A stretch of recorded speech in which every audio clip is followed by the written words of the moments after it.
अमरीकी अफवाज का अफगानिस्तान से इनखला, खत्ते पर पड़ने वाली सूरत हाल और बिलखुसूस पाकिस्तान के लिए जो मुस्तकबिल में सूरत हाल पैदा होने वाली है उस पर सभी की निगाहें मरकूज हैं और पाकिस्तान के हवाले से भी जो सूरत हाल पैदा हो रही है उस पर गहरी निगाह रखी जा रही है। अमरीकी जो सदर हैं जो बाइडन, उनसे मुलाकात की गई है। अफगान सदर अशरफ गनी से और डॉक्टर अब्दुल्ला भी इस मुलाकात में शरीक रहे।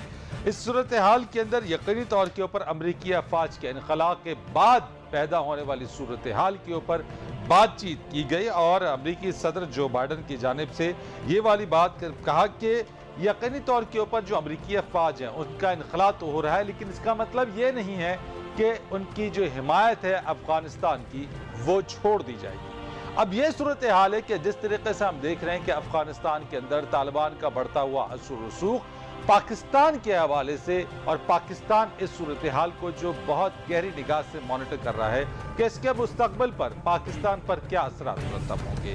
जिस तरीके से वज़ीर दाखिला शेख रशीद अहमद कहते हैं, उनका ये कहना है कि हम अमेरिका को अफगानिस्तान के खिलाफ अड्डे नहीं देंगे और अफगानिस्तान के खिलाफ किसी भी किस्म की सरजमीन भी इस्तेमाल नहीं होने देंगे, लेकिन साथ साथ वो कहते हैं कि हम तालिबान से तवक्को भी रखते हैं कि वह कोई ऐसा काम ना करे जिससे पाकिस्तान के जानो माल को नुकसान पहुंचे। अमेरिका को अड्डों देने के हवाले से पाकिस्तान का दो टोक मौक़िफ़ भी सामने आ गया है। मुस्तकबिल में इसके असरात और इसके किस तरीके के आफ्टर इफेक्ट्स होंगे, इस पर आज हम बात करेंगे और जानने की कोशिश करेंगे कि पाकिस्तान इस सूरत हाल का कैसे मुकाबला कर सकता है। कहीं ऐसा तो नहीं कि एक बार फिर पाकिस्तान को जो है वो 1990 की जो दिहाई या लेट 80s की जो दिहाई है उसमें उसका सामना करना पड़ जाए, खुदा न खास्ता। और अगर ऐसा होता भी है तो पाकिस्तान, इस हिकमत अमली पाकिस्तान की क्या होगी। हम बात करेंगे इस वक्त माहिर अफगान अमूर रहीमुल्लाह यूसुफजई साहब मेरे साथ मौजूद हैं। सर आपका बहुत शुक्रिया। इसी के साथ साथ जनरल नईम खालिद लोधी दिफाई तज्ज़ियाकार और हमें ज्वाइन करेंगे डॉक्टर मारिया सुल्तान साहब भी। रहीमुल्लाह यूसुफजई साहब, अगर मैं आपसे आगाज़ करना चाहूँ, जो इस वक्त अशरफ गनी साहब की और अब्दुल्ला की जो बाइडन से मुलाकात हुई है, अफगानिस्तान से अमरीकी अफवाज का इनखला, वैसे इस मुलाकात में क्या आप समझते हैं कि इस मुलाकात का क्या फ़ायदा रहेगा जो की गई है? अशरफ गनी की बड़ी ख्वाहिश थी कि उनको अमेरिका के दौरे की दावत दी जाए और जो बाइडन अमेरिकी मीडिया के मुताबिक कह रहे थे कि आप अकेले नहीं आएंगे बल्कि जो बाकी आपकी हुकूमत का हिस्सा है, अब्दुल्ला है, बाकी लोग हैं, उनको भी लेकर आएंगे। तो बिल आखिर उनको दावत दी गई। ये जो मुलाकात वाइट हाउस में हुई है इसमें मेरे ख्याल में कुछ हासिल नहीं हुआ अशरफ गनी को। सिर्फ वो जो इमदाद है अफ़गानिस्तान के लिए उसमें थोड़ा इजाफा हुआ, बरकरार रहेगा, लेकिन ये है कि असल में तो उनको चाहिए फौजी इमदाद। तो वो ज़रूरी है ताकि उनकी हुकूमत जो है वो कायम रहे। तो अब ये है कि जो बाइडन ने तो कह दिया है कि हम अपनी फ़ौज को निकाल रहे हैं, उसमें तोसी भी नहीं की इनखला में। और जो कहा जा रहा था कि शायद कुछ इसको रफ्तार सुस्त कर दें इनखला की, वो भी नहीं हुआ फिलहाल। तो ये लग रहा है कि अमेरिका ने हतमी ही फैसला कर लिया कि वो निकलेगा। अच्छा रहीमुल्लाह यूसुफजई साहब, यकीनी तौर पे पाकिस्तान का किरदार भी डिस्कस हुआ होगा, लेकिन मीडिया पर इस तरह की कोई खबरें हमें नजर नहीं आती हैं। आपके पास कोई इत्तलात है इस चीज़? लेकिन ज़ाहिर है जब अफगानिस्तान का मसला डिस्कस होगा तो पाकिस्तान का किरदार के ऊपर भी बात होगी। अमेरिका भी करेगा और अफगान हुकूमत भी करेगी, और इसलिए उससे पहले ही पाकिस्तान के वज़ीर ख़ारजा शाह महमूद कुरैशी ने ये कहा था कि अशरफ गनी वहाँ पे जाकर हमारे ऊपर ब्लेम न लगाएं, हमारे ऊपर इल्ज़ाम तराशी न करें। लेकिन वो तो करेंगे क्योंकि वो ज़ाहिर है एक कमज़ोर पोजीशन में है अफ़गान हुकूमत। तो ये उनका पहले से मौक़िफ़ है कि पाकिस्तान तालिबान की हिमायत कर रहा है। तो उसमें कोई ऐसी नई बात नहीं है, वो तो करेंगे, अभी भी की है, पहले भी की है और आइंदा भी करेंगे। ये उनका इल्ज़ाम है, पाकिस्तान ने उससे इनकार किया है। राइट। जल साहब, मैं आपसे जरा पूछना चाहता हूं कि पाकिस्तान ने कैटेगोरिकली मना किया अपने अड्डे देने के हवाले से और बार बार इस चीज के ऊपर पॉलिसी स्टेटमेंट आ गया है। आपको क्या लगता है इस फौजी इनखला के बाद पाकिस्तान के लिए कितने चैलेंजेस हैं? जी, एक अगर आप इजाज़त दें तो मेरा अपना अंदाज़ा भी मैं बता दूं कि अशरफ गनी और अब्दुल्ला ने वहाँ पर क्या हासिल किया होगा। जी बिल्कुल बिल्कुल। मेरा ख्याल वो अपने लिए और अपने दोस्तों के लिए, अपनी फैमिलीज़ के लिए अमेरिका में मुकीम रहने के इंतज़ामात के बारे में भी जरूर बात हुई होगी, ये मेरा अंदाजा है, गलत हो सकता है। ठीक है। देखिए बात यह है कि ये जब एक काबिज फौज इतने अरसे के बाद एक मुल्क से निकलती है तो वो कोई आम इवेंट तो नहीं है, ये बहुत बड़ा इवेंट है। और साफ जाहिर है कि फिर एक खला भी पैदा होता है, फिर खला को पुर करने के लिए फोर्सेस भी होती हैं, वो सब कुछ होगा, तो थोड़ा सा टर्मोइल तो होगा।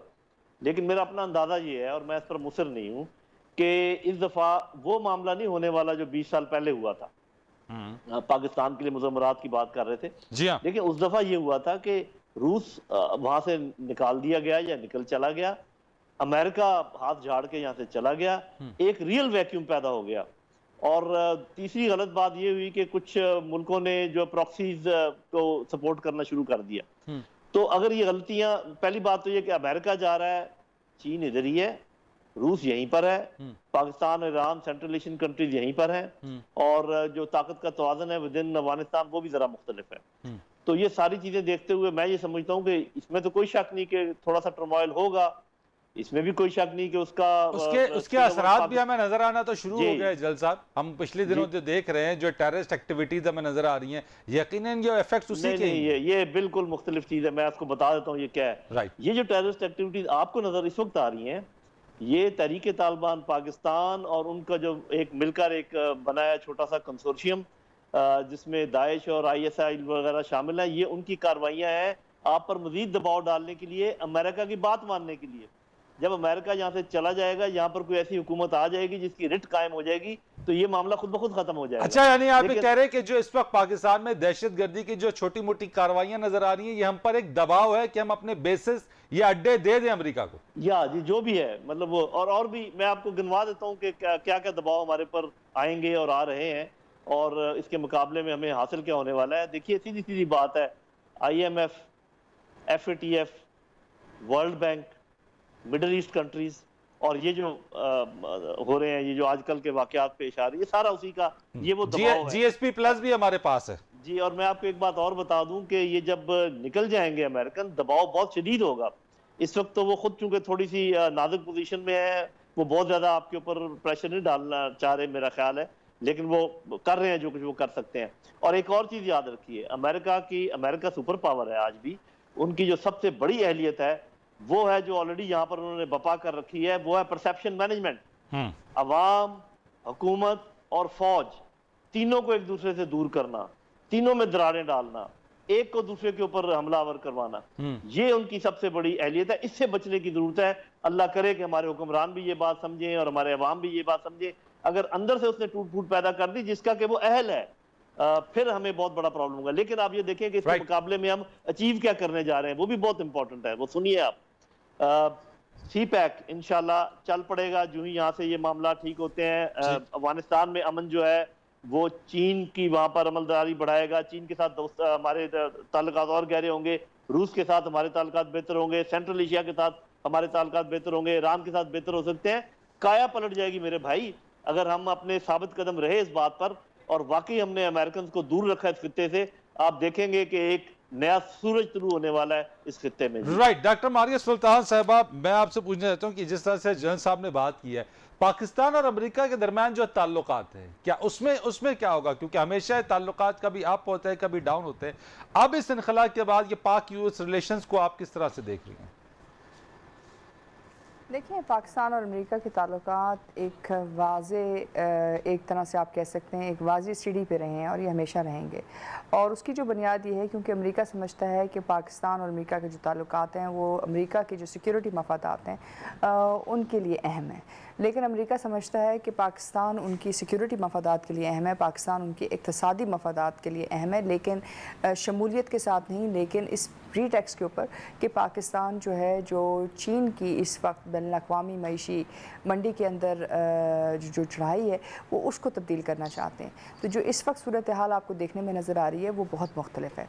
इसलिए सबसे पहले इस वक्त चीन और अमेरिका के दरमियान जो जंग चल रही है, इक़्तिसादी जंग चल रही है, उसमें वो पाकिस्तान का किरदार उस नुक्ते नज़र से देखते हैं, क्योंकि उन्होंने इस खित्ते के अंदर हिंदुस्तान के साथ तकरीबन 60 से ज़ायद माहदे किए हैं जो माशी, इक़्तिसादी, सिक्योरिटी और दफ़ाई नौइयत के, और ये इस बात की अक्कासी करते हैं कि वो पाकिस्तान के साथ इंगेजमेंट ज़रूर चाहता है सिक्योरिटी के कॉन्टेक्स्ट में, लेकिन पाकिस्तान को इक़्तिसादी तौर के ऊपर एक अनस्टेबल रीजन के तौर पर देखना चाहता है, जहाँ से वो बिलखसूस चीन की जो राइज़ है नेक्स्ट इकनॉमिक जाइंट के तौर के ऊपर। लेकिन जनरल साहब ने जो बात की है कि पाकिस्तान के ऊपर दबाव होगा, और दबाव है भी इस वक्त, जो है वो इस वक्त जो बेसिस ना देने के हवाले से जो पॉलिसी स्टेटमेंट है, उसके आप रेपरकशंस या उसके असरात क्या देखती हैं? हमें क्या कीमत चुकानी पड़ेगी जो बोल्ड स्टैंड हमने लिया है? देखें, इस वक्त जो मसला है अमेरिका को, वो ये है कि अमेरिका ने 20 साल अफ़गानिस्तान की हुकूमत के साथ और अफ़गानिस्तान की सिक्योरिटी स्ट्रक्चर्स में इन्वेस्टमेंट की, लेकिन अब उनको इस बात का ख़तरा है कि शायद फॉल ऑफ काबुल हो जाए, और काबुल अगर तालिबान के साथ असर रसूख उनका वहाँ कायम हो जाता है या गवर्नमेंट जो है तालिबान के पास चल जाती है, तो ज़ाहिर है जो अमेरिका के माहदे हैं, जैसे कि अफ़गान नेशनल आर्मी का, जैसे कि बाकी जो फ़लाही माहदे हैं जो तकरीबन आइंदा 2022 तक है, फिर अमेरिका को कुछ ना कुछ तरीके से उनके साथ काम करना पड़ेगा। फिर इससे दूसरा मसला ये आएगा कि जो बीसा का एग्रीमेंट है, जिसके तहत CIA जो है अफगानिस्तान के अंदर हिट एंड किल ऑपरेशंस कर रही थी और इस तरह के साथ मुअत्तद जो है दहशतगर्दी के ख़िलाफ़ मुहिम जो कर रही थी, वो उनके लिए काबिल कबूल या मुमकिन नहीं होगा कि वो तालिबान हुकूमत के ख़िलाफ़ कर सके। तो ऐसी सूरत में वो इलाकाई जो है ये अड्डे चाहते थे, लेकिन अगर आप ये अड्डे दे देते तो फिर जो हिंदुस्तान और अमेरिका कि इस वक्त जितनी भी अफ़गान इस्टेब्लिशमेंट के साथ पेश रफ्त थी, वो सारी की सारी जो है धरी रह जाती है, और आज जंग का जो मरकज़ है, अफ़गान जंग का मरकज़, वो आपकी सरहद के अंदर आ जाता। तो ये आपके लिए मुमकिन नहीं है कि आप एक तीसरी दहशतगर्दी की जंग लड़ें और अफ़गानिस्तान की जंग के अंदर फ़रीक बने। तो ये वजह है जो आपका पहला मसला था, लेकिन इसके ज़ाहिर है आपने एक स्टांस लिया है। अब इस स्टांस का जो आपको ख़तरा है या जो आप पे नताए जा सकते हैं, वो ये है कि ज़ाहिर है कि वो इस जंग को किसी ना किसी तरीके से आपके मुल्क के अंदर लाने की कोशिश करेंगे। इसलिए आप देखेंगे कि TTP, BSNs जितने भी हैं, बलोच नेशनलिस्ट, ये तमाम जो मुख्तलिफ दहशतगर्द ग्रोह हैं, वो ना सिर्फ अभी इस वक्त अफ़गानिस्तान के अंदर जड़ पकड़ेंगे, बल्कि इसके साथ साथ अलकायदा और आइसिस का जो ख़तरा है उसके अंदर भी इजाफा होगा। इसके लिए आपको ज़रूरी है कि इस वक्त आपके जो CTD स्ट्रक्चर्स हैं, आप उनके ऊपर तरजीह दें और उनकी बुनियाद के ऊपर जो है थोड़ा सा जो है इस ख़तरे को निमटने की कोशिश करें। ये आपके ऊपर पहला इम्पैक्ट है। उसके साथ हिंदुस्तान और अमेरिका के दरमियान जो गठजोड़ है वो भी आपके सामने है। राइट, बिल्कुल आपने जो बात की रेमुल्ला साहब, इसके ऊपर मैं आपकी तरफ आऊंगा कि इस जो थ्रेट्स जिसके ऊपर जनरल साहब ने बात की, डॉक्टर मारिया सुल्तान साहब ने जो चीज़ इसके ऊपर की है, एक ब्रेक लेते हैं, ब्रेक के बाद आएंगे तो उस पर बात करेंगे कि जो थ्रेट्स अगर हैं हमारे पास, इन थ्रेट्स को या काउंटर टेररिज्म को पाकिस्तान किस तरीके से जो है वो इसकी हिकमत अमली बना रहा है। कमर्शियल ब्रेक के बाद।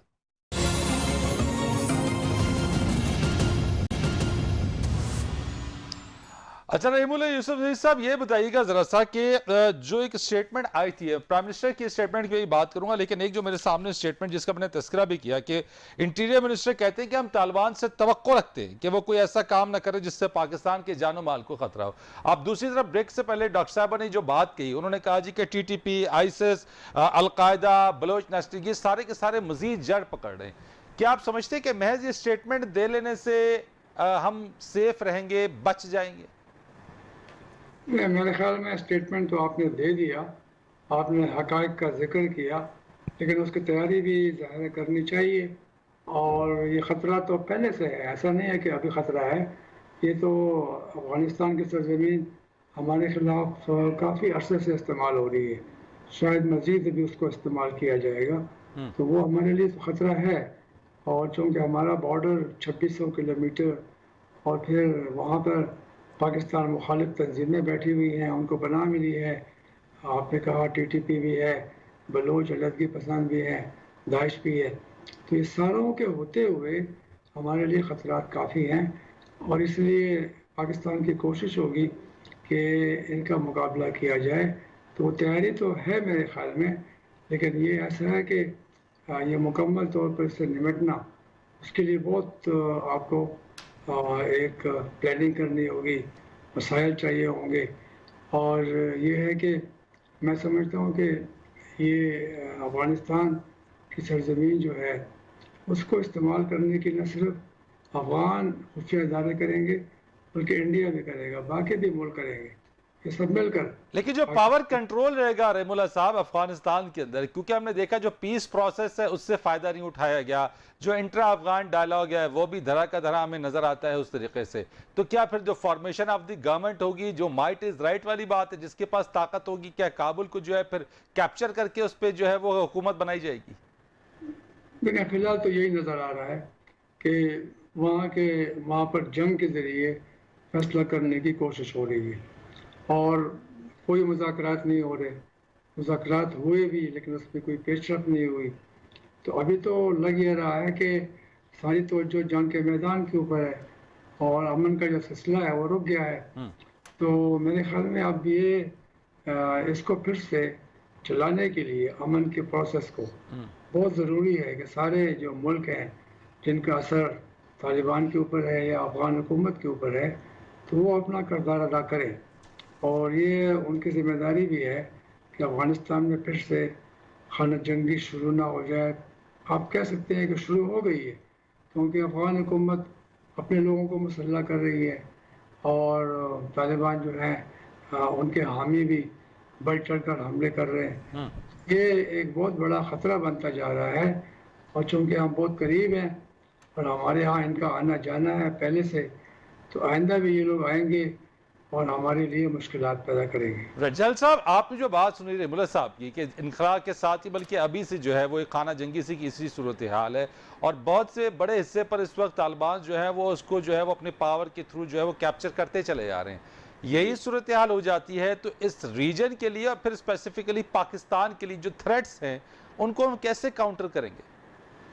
देखिए जी, पहली बात तो ये है कि मैं समझता हूँ कि पाकिस्तान ने जो अपने 2 असूल बनाए हैं, एक ये कि वी हैव नो फेवरेट्स, दूसरा ये कि Afghan led Afghan owned solution, इस पर अगर कायम रहें और ज़्यादा बयानात ना दें तो मेरा ख्याल बहुत अच्छा है। मैं आपको एक दो आपने अगर का लफ्ज इस्तेमाल किया है मैं इसीलिए भी वो बात करना चाह रहा हूँ, मैं बात करना चाह रहा हूँ। देखिए, पहले अगर हम ये कहें कि जी अफगान तालिबान को विक्ट्री का नारा नहीं लगाना चाहिए, ये कहा है ना हमने। आप ये बताइए कि आपने अफगान तालिबान को पिछले 20 साल सारी फौजों ने मिलकर, अमेरिका, नेटो, अशरफ गनी, उनको मारते रहे और वो अपना दिफा करते रहे और आखिरकार उन्होंने मजबूर कर दिया अमेरिकन को यहाँ से निकलने में। तो आपका जब बस चला तो आपने उनको खूब मारा, जब उनकी बारी आई है तो आप कहें जी आप ऐलान ना करें अपनी विक्ट्री का। तो ये बिल्कुल एक इस किस्म की एक्सपेक्टेशन है जो बिल्कुल नहीं होने वाली। आप देखिएगा जिस दिन आखिरी सिपाही जाएगा अमेरिका का, तालिबान अपनी विक्ट्री का ऐलान बड़े जोरों शोर से करेंगे। और मैं किसी का हामी नहीं हूं, मैं तालिबान का हामी नहीं हूं, मैं आपको ग्राउंड सिचुएशन बता रहा हूं। उसके बाद देखिए, जब आप कहते हैं Afghan led Afghan own solution, तो वो अपना जो भी सोल्यूशन लेकर आए आपको मंजूर होना चाहिए। आप क्यों कह रहे हैं कि अगर पावर से हुआ तो फिर नहीं हम मानेंगे, अगर जमहूरियत ना हुई तो हम नहीं मानेंगे? भाई सर, लेकिन सवाल ये है कि क्या वो पीस प्रोसेस या इंट्रा अफगान डायलॉग क्या वो कामयाब हो सका? देखें जी, अफगानिस्तान को जब आप समझने की कोशिश करें, रहीमुल्लाह यूसुफ मुझसे बहुत ज्यादा जानते हैं, उसकी तारीख को मत भूलें, उसके जोग्राफिया को मत भूलें, उसकी माशरत को ना मत भूलें। मैं आपको बता देता हूं क्या होने जा रहा है। जब ये सारी फौजें निकल जाएंगी तो यहाँ पर एक छोटी सी जोर आजमाई होगी और अभी से वो शुरू है, जैसे यूसुफ जई साहब कह रहे हैं। उस जोर आजमाई के नतीजे में तालिबान के ज्यादा हावी होने के इम्कानात हैं। जब वो हो जाएगा तो फिर ये अफगान जो है ना बड़े प्रैक्टिकल लोग हैं, ये इसके बाद एक ग्रैंड जिरगा बुलाया जाएगा। ग्रैंड जिरगा ताकत के तवाज़ुन के मुताबिक चीजों को बांटेगा, इसमें डिस्ट्रिक्ट में, प्रोविंसेस में और सेंटर में एक हुकूमत कायम होगी। तो सर तो फिर इसके रीजन पे असरात क्या पड़ेंगे और फिर पाकिस्तान बहुत अच्छे असरात पड़ेंगे, क्योंकि पाकिस्तान हमेशा अफगानिस्तान में अमन की बात करता है। सर सेंट्रल एशिया तक रसाई के लिए अमन होना बड़ा जरूरी है। मैं अमन ही के रास्ते की बात कर रहा हूं। अमन का जो पहला स्टेप था वो ये था कि अमरीकी यहाँ से निकलें। वहां पर टर्मोइल चाहते हैं या दुआएं मांगते हैं या सोचते हैं जिनको बहुत फायदा है वहां पर टर्मोइल का, उनको मुंह की खानी पड़ेगी। सब लोगों ने अपने अपने सबक सीखे होंगे। अफगान तालिबान ने 2-3 बातें बरमला कही हैं। उन्होंने एक तो ये कि एमनेस्टी का ऐलान किया है कि जो लोग भी साथ दे रहे थे अमरीकियों का, अगर अभी वो हथियार फेंक दे तो हम उनको माफ करते हैं। उन्होंने कहा कि हम औरतों पर और जो बच्चियों की स्कूलिंग के मुतालिक जो आप लोगों ने उठाया हुआ मामला, वो ऐसा नहीं होगा। हम विद इन लिमिट्स ये सब कुछ होने देंगे। उसके अलावा उन्होंने सबसे बड़ी बात ये की है कि हम मोनोपोली में यकीन नहीं रखते, कि हम गवर्नमेंट में मोनोपोलाइज नहीं करना चाहते। ये मेरे साथ गुफ्तगू में उनके जो शाहीन है साहब है कतर में, उनके रिप्रेजेंटेटिव, उन्होंने बात की है। तो पहले उनको कोई कवरेज नहीं थी, उनकी कोई आवाज सुनता नहीं था। अब ऐसा तो उनकी आवाजें आने लगेंगी, आप देखेंगे वो इतने अनरीजनेबल लोग नहीं है जैसे कि हम समझते हैं। और हमारे कुछ बहन भाई अफगान तालिबान और तरीके तालिबान पाकिस्तान को एक ही चीज समझते हैं और कहते हैं जी ये तालिबान तो हमारे ऊपर हमले करते रहे, ये करते रहे। भाई नहीं, वो और लोग थे जो ये, और वो अभी भी कर रहे हैं। तो मेरा अपना असेसमेंट ये है, हम अमन की तरफ जा रहे हैं, अमन होगा। ये जो वावेला मचा हुआ है कि जी साहब जरा अमन का एक थोड़े से टर्मोइल के बाद होगा, ये जो वावेला मचा हुआ है ये अमेरिकन नैरेटिव है कि जी हमारे जाने के बाद यहाँ पे ये हो जाएगा, वो हो जाएगा। कुछ नहीं हो जाएगा, अमेरिका यहाँ से जाए सही, आप देखें सब कुछ अच्छा होगा। राइट डॉक्टर साहबा, आप रीजन की सिचुएशन को कैसे देख रही है? जिस तरह से जल साहब कहते हैं कि थोड़ा सा टर्मोइल होगा, और फिर जिस तरीके से हम देख रहे हैं कि अगर ये टर्मोइल होता भी है, आप उसके बाद रीजन के ऊपर पड़ते हुए जो असरात हैं वो आपको क्या नजर आते हैं?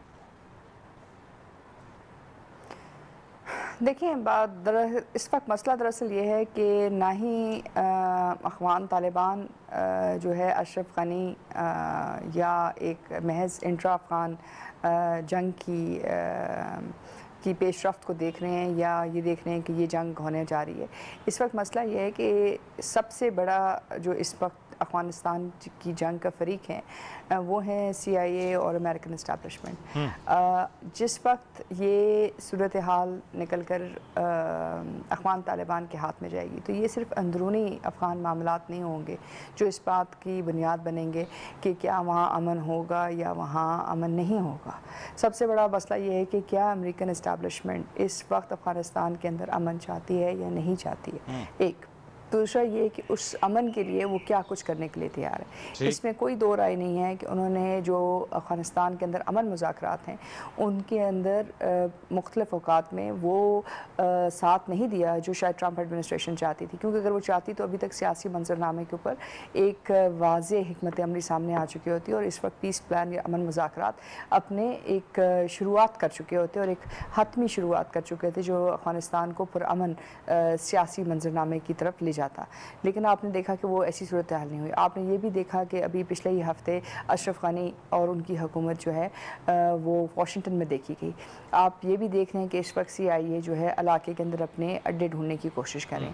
तो इस वक्त मसला सिर्फ अफ़गान तालिबान का नहीं है और ना ही एक अंदरूनी खाना जंगी का है जो शायद 1990 की दिहाई में हमने देखी, बल्कि ये एक तीसरी सूरत हाल है जहाँ तीन चीज़ें जो हम अफ़गान जिहाद, अफ़गान जंग उसके अंदर बातचीत नहीं करते। एक तो उसमें है जो मंशियात निकल रही हैं अफ़गानिस्तान से जो तकरीबन एक ज़ुमरे के मुताबिक, एक अंदाजे के मुताबिक $89 बिलियन सालाना हैं, जिसमें 44% पाकिस्तान से गुजर रही हैं। और अगर आप उसकी स्ट्रीट वैल्यू को अमेरिका के साथ लिंक करते हैं तो तकरीबन $1 ट्रिलियन सालाना है।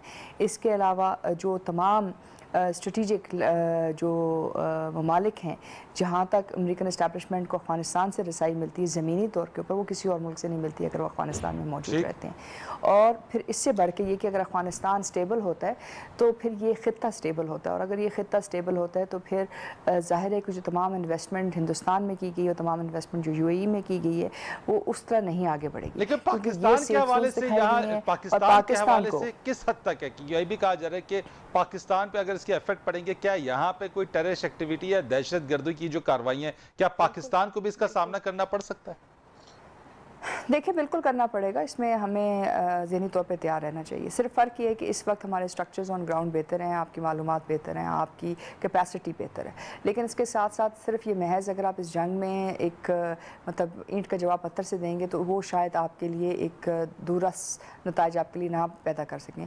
इसके लिए बहुत ज़रूरी है कि आप अपनी इक़्तिसादी जो मंजरनामा है उसको बेहतर करें, और उसके लिए आपको CPEC को फ़ाल करना होगा।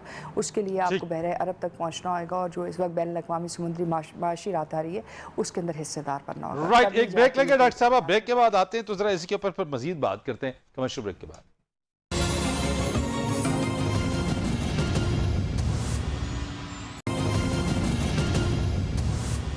ब्रेक के बाद खुशामदीद कहेंगे आपको। रेमुल यूसुफ जी साहब, भारत का किरदार हमेशा मनफी रहा है। इस सूरत हाल के अंदर भारत, क्या आपको लगता है कि इस मौके से फायदा उठा के पाकिस्तान को नुकसान पहुंचा सकता है इस सूरत हाल के अंदर?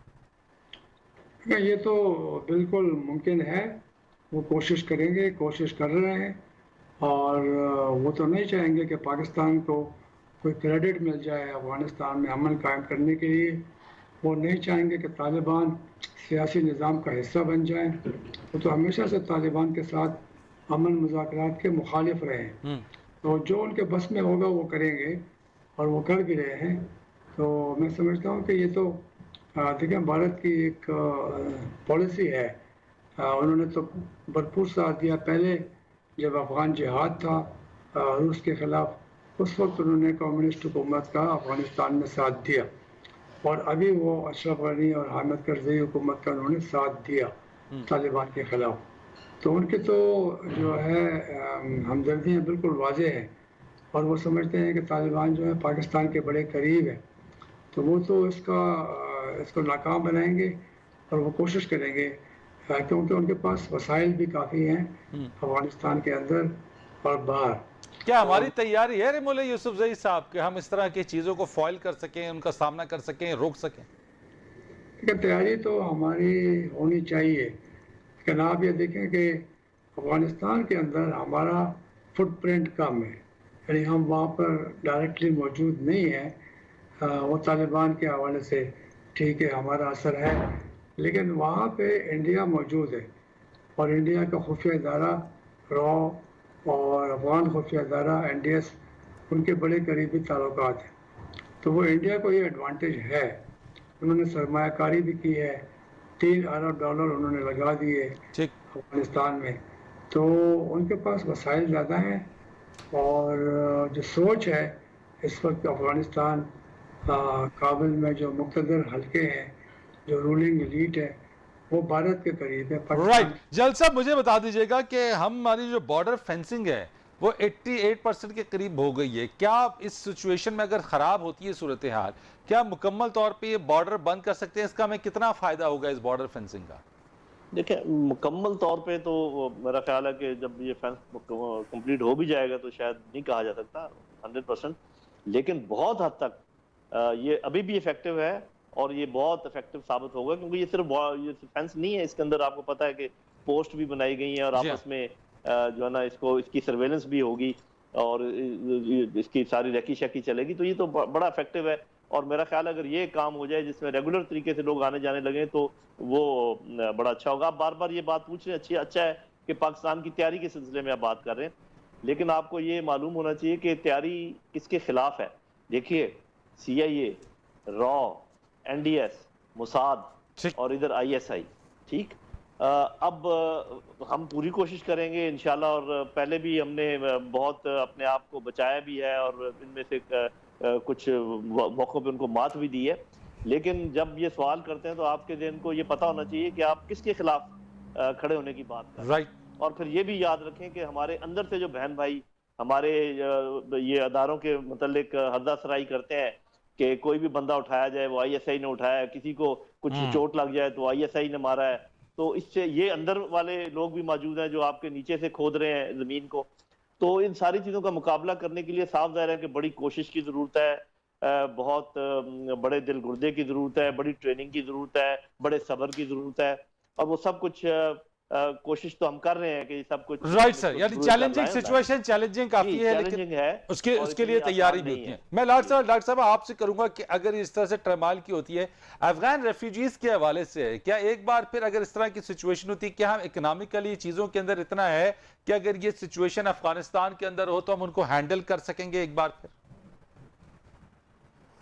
देखें, सूरत हाल तो ज़रूर चैलेंजिंग होगी। ये तो नहीं है कि हम ये समझें कि ये बड़ी आसानी से तमाम ट्रांजिशन हो जाएगी, उसके कोई असरात नहीं आएंगे। असरात तमाम खत्ते के लिए आएंगे, लेकिन पाकिस्तान के लिए सबसे ज़्यादा आएंगे। एक तरफ से आपको दहशतगर्दी का सामना होगा, ये बैरूनी इंटेलिजेंस एजेंसीज़ का सामना होगा, और दूसरी तरफ से आपको अख़वान महाजरीन का सामना होगा।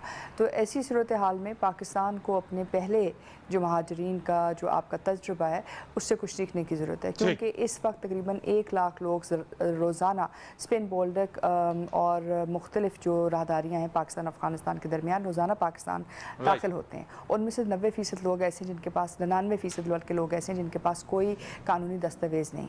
लेकिन जब आप उनको कहते हैं कि ये अफ़गान महाजरीन है तो UNHCR आपको कहती है कि नहीं, ये महाजरीन नहीं है, ये इक़्तिसादी जो हैं मतलब दे आर इकनॉमिक इमिग्रेंट्स। यानी एक बर्डन भी हमारे ऊपर है जो इसको हमें सामना करना पड़ सकता है। बहुत शुक्रिया आपका डॉक्टर साहब, because the time is over now so I have to thank you. बहुत शुक्रिया रेमुल्ला यूसुफ ज़ई साहब और जनरल नईम खालिद दोई साहब, thank you so much. Farid Rais को इजाज़त दीजिएगा, अल्लाह हाफिज़।